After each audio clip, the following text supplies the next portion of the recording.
दोस्तों, हमारे YouTube channel Kamal's knowledge hub में आपका बहुत बहुत स्वागत है। आज है 29 नवंबर 2020 और 29 नवंबर 2020 को करंट अफेयर से संबंधित जितने भी प्रश्न हो सकते हैं हम उन सबको कवर करने की कोशिश करेंगे जो आपके एग्जाम की दृष्टि से बहुत उपयोगी साबित होंगे। लेकिन सबसे पहले आज का सुविचार। कामयाब लोग अपने फैसले से दुनिया बदल देते हैं, जबकि नाकामयाब लोग दुनिया के डर से अपने फैसले बदल देते हैं।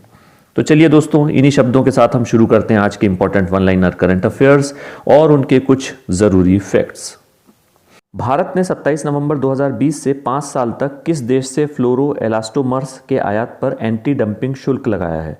तो इसका सही जवाब है चाइना, चीन।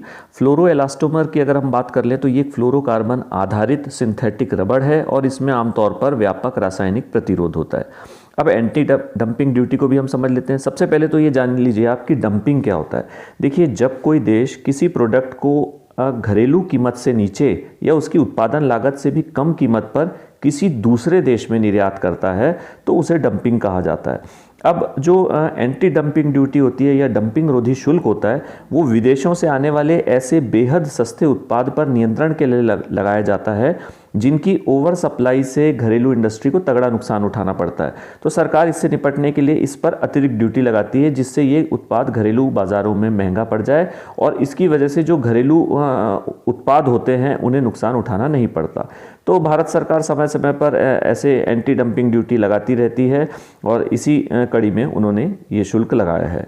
अब हम आगे बढ़ते हैं अपने नेक्स्ट क्वेश्चन की तरफ। हाल ही में अमेरिका ने ईरान के मिसाइल कार्यक्रम का समर्थन करने के लिए किन दो देशों की 4 कंपनियों पर प्रतिबंध लगाया है? तो इसका सही जवाब है रूस और चीन। रूस और चीन वो 2 देश हैं। नेक्स्ट क्वेश्चन, किसको हीरो मोटोकॉर्प लिमिटेड का नया COO यानी चीफ ऑपरेटिंग ऑफिसर नियुक्त किया गया है? तो इसका सही जवाब है माइकल क्लार्क। क्वेश्चन नंबर 4, हाल ही में चर्चा में रहा नागार्जुन बेशा अनुष्ठान किस राज्य में मनाया गया? तो दोस्तों, इसका सही जवाब है उड़ीसा और ये पुरी के जगन्नाथ मंदिर में अनुष्ठान का आयोजन किया जाता है और इस बार ये आयोजन 26 वर्ष के बाद किया जा रहा है। और अगर हम इस आयोजन की बात कर लें तो इसमें योद्धा के वेशभूषा में भगवान जगन्नाथ, भगवान बलभद्र और सुभद्रा को तैयार किया जाता है। तो इसीलिए ये अनुष्ठान चर्चा में बना हुआ है। अब हम आगे बात करते हैं अपने क्वेश्चन नंबर 5 की। तो किस राज्य ने अपने सौर ऊर्जा उत्पादन को 5000 से बढ़ाकर 10,000 मेगावाट करने की घोषणा की है? तो इसका सही जवाब है मध्य प्रदेश। अब हम आगे बढ़ते हैं नेक्स्ट क्वेश्चन की तरफ। किसने भारत जलवायु परिवर्तन ज्ञान पोर्टल यानी India climate change knowledge portal को लॉन्च किया है? तो सही जवाब है प्रकाश जावड़ेकर, जो कि पर्यावरण, वन और जलवायु परिवर्तन मंत्री हैं।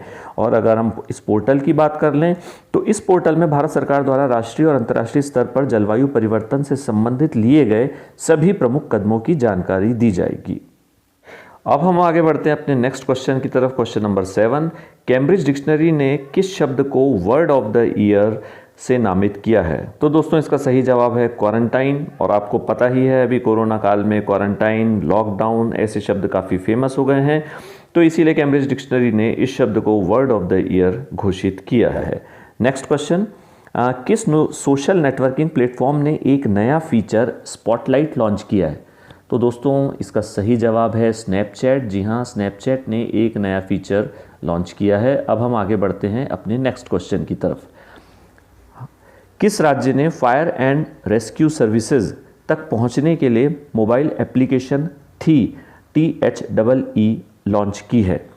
तो दोस्तों, इसका सही जवाब है तमिलनाडु और तमिलनाडु ने ये थी सर्विस लॉन्च की है। अगर हम इसकी बात कर लें तो आम जनता आगजनी, बाढ़, केमिकल रिसाव या अन्य दुर्घटना इत्यादि की स्थिति में फायर एंड रेस्क्यू सेवाओं तक अपनी पहुंच बना सकेगी और इसीलिए ये मोबाइल एप्लीकेशन लॉन्च की गई है। अब हम 10वें नंबर की बात कर लेते हैं। लिविंग गार्ड कंपनी के नए ब्रांड एम्बेसडर कौन बने हैं? तो इसका सही जवाब है सौरव गांगुली। क्वेश्चन नंबर 11, बेंगलुरु के बोरिंग और lady Curzon medical college and research institute का नाम बदलकर किसके नाम पर रखा गया है? तो दोस्तों, इसका सही जवाब है पूर्व प्रधानमंत्री श्री अटल बिहारी वाजपेयी, उनके नाम पर इस कॉलेज का नाम बदल दिया गया है। अब हम आगे बढ़ते हैं अपने नेक्स्ट क्वेश्चन की तरफ। भारत ने किस देश के साथ हाइड्रोग्राफी कार्यान्वयन समझौते पर हस्ताक्षर किए हैं? तो दोस्तों, इसका सही जवाब है वियतनाम।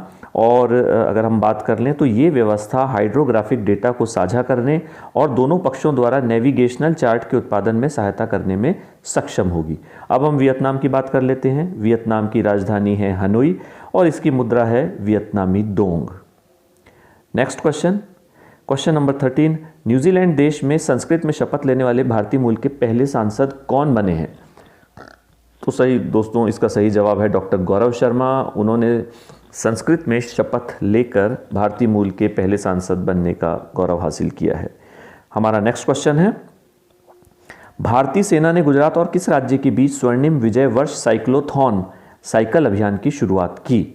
तो दोस्तों इसका सही जवाब है राजस्थान। अब हम इस अभियान की बात कर लें तो भारत और पाकिस्तान के बीच 1971 में जो युद्ध हुआ था उसमें भारत की विजय के 50 वर्ष पूर्ण होने के उपलक्ष्य में 1971 किलोमीटर लंबा ये साइकिल अभियान शुरू किया गया है, जो कि भारतीय सेना ने शुरू किया है।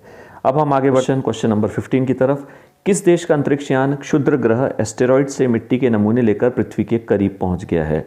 तो इसका सही जवाब है जापान। और जापान का जो स्पेसक्राफ्ट है हायाबुसा 2 वो एस्टेरॉइड से मिट्टी के नमूने लेने करीब 1 साल पहले निकला था और अब उम्मीद है कि 6 दिसंबर को वह ये नमूने लेकर पृथ्वी पर पहुंचेगा। और अगर हम एस्टेरॉइड की बात करें जिसे क्षुद्र ग्रह कहा जाता है तो इसका नाम है RYUGU, RYUGU।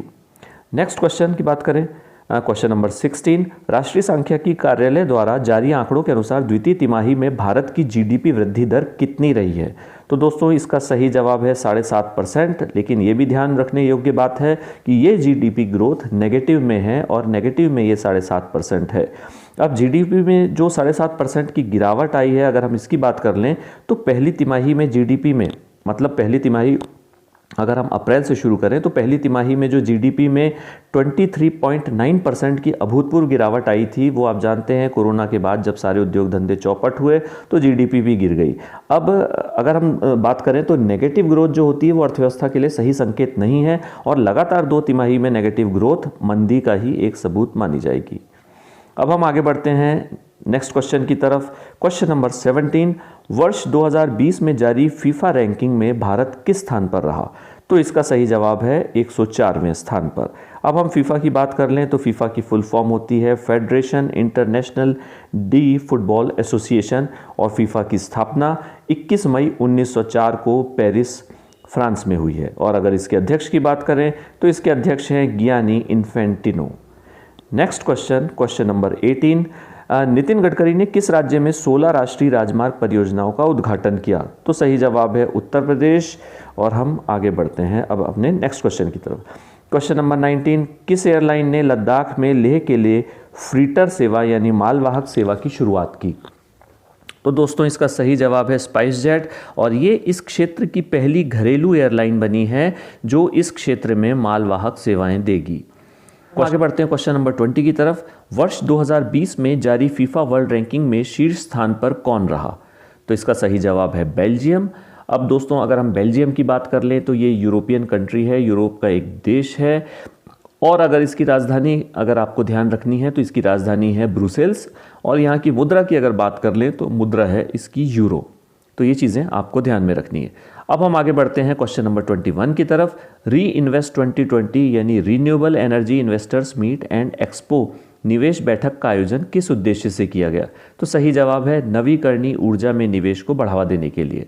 और इसका आयोजन किसने किया? नवीन और नवीकरणीय ऊर्जा मंत्रालय द्वारा, जिसे ministry of new and renewable energy यानी MNRE भी कहा जाता है।